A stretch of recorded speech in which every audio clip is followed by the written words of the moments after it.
Hi everyone, for tonight's Nightcap and review, I'm having water, and tonight I'll be discussing Unmasking the Curse by Chelle Cypress. This is a book I believe that was gifted to me, as well as I read the ebook version, which was already on my Kindle, so I believe I got that on a Stuff Your Kindle Day, or possibly gifted to me as well. I don't remember, but of course I'm always going to give my honest opinion.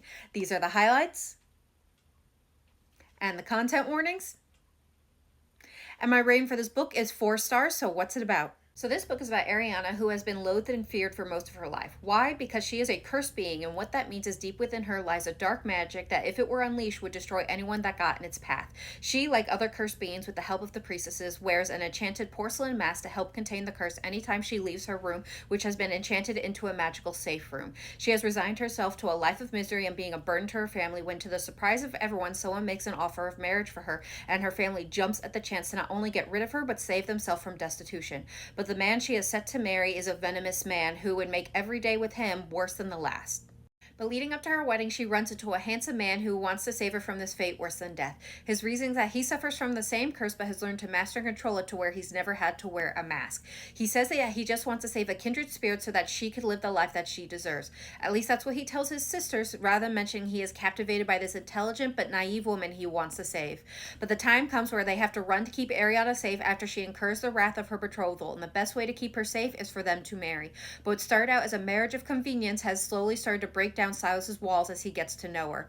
But it's not just the risk of losing his heart that he fears, but also his secrets coming to light that could end up dooming them both. So what are my thoughts? Again, I'm giving this 4 stars. Now, I'm going to admit this one's a little bit of a weird one for me because what truly kept me interested in finishing this book was the plot. I wanted to see where it was going. But when it comes to the MCs, I'm going to admit about 75 to 80% of this book, I didn't quite vibe with them. It wasn't until the last couple chapters when shit was going down that I really enjoyed them the best. Now, that's not to say they were poorly written. They just weren't characters I was really vibing with or enjoyed, so personal preference. Now, when we have Ariana, our female main character, I want to say she is a softer female main character, but she is in no way a weak female main character. She has a quiet strength, a determination, and a willingness to endure hardship for those that she loved that is quite admirable. But I'm going to admit, I tend to lean more towards the stronger female main characters that are in your face, willing to burn it all to the ground. Now, we definitely did get to see some of that fire towards the end of the book, and that's when I really started to enjoy her. But leading up to it, she just wasn't my preference.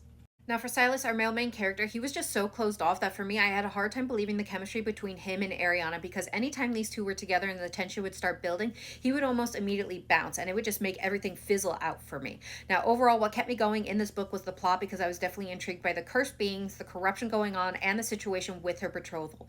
That, combined with the cliffhanger in this book, actually means I will probably continue the series because I'm really curious how it's going to end.